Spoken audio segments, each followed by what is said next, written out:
നമ്മളെ കർണാടകയിൽ ഒരാൾ ലോറിയോടുകൂടി കാണാതെ പോയി.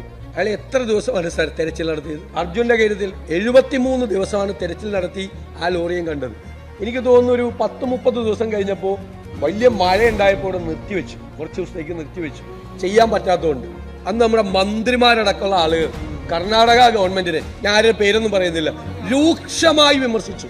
കർണാടക ഗവൺമെന്റിനെ അവരെ അവിടുത്തെ പ്രകൃതി ദുരന്തം ഉണ്ടായി മാറിക്കഴിഞ്ഞപ്പോൾ വീണ്ടും അവര് ആ അന്വേഷണം ആരംഭിച്ച് ഈ ലോറിയും ഈ ആളെയും അർജുനെയും കിട്ടുന്നത് വരെ അവരവിടെ കംപ്ലീറ്റ് നടത്തി. മനസ്സിലായല്ലോ? നടത്തി. ഇവിടെ 33 പേരെ കാണാതായിട്ടുണ്ട്. 33 പേരെ. സാർ എന്ന് അവസാനിപ്പിച്ചാണ് അന്വേഷണം? നിങ്ങൾ എത്ര ദിവസം തെരച്ചിൽ നടത്തി? എത്ര ദിവസം തെരച്ചിൽ നടത്തി? എത്ര ദിവസം തെരച്ചിൽ നടത്തി? ഇനി 32 പേരെ കാണാതായിട്ട് പ്രഖ്യാപിച്ചു. എത്ര ദിവസമായി സാർ പ്രഖ്യാപിച്ചിട്ട്? അവർക്ക് ഡെത്ത് സർട്ടിഫിക്കറ്റ് പോലും ആ കുടുംബത്തിന് ഇതുവരെ കൊടുത്തിട്ടില്ല. വ്യാപകമായി വന്യമൃഗശല്യമാണ് ഇപ്പോ ആ പ്രദേശത്ത് ആളുകൾ ജീവിക്കുന്ന സ്ഥലത്ത്. ഒരു സ്ട്രീറ്റ് ലൈറ്റ് പോലും അവിടെ KCB ഇട്ടിട്ടില്ല. ഒരു സ്ട്രീറ്റ് ലൈറ്റ് പോലും. ചികിത്സാ സഹായം ഇല്ല, ജീവനോപാധികൾ നഷ്ടപ്പെട്ടവർക്കില്ല, കൃഷിസ്ഥലം പോയവർക്കില്ല, ഉപജീവന മാർഗം നഷ്ടപ്പെട്ടവർക്ക് സഹായമില്ല. എന്നിട്ട് 6 ഹെലിപ്പാഡ് പണിയാൻ വേണ്ടി പൈസ കൊടുക്കുന്നവർ.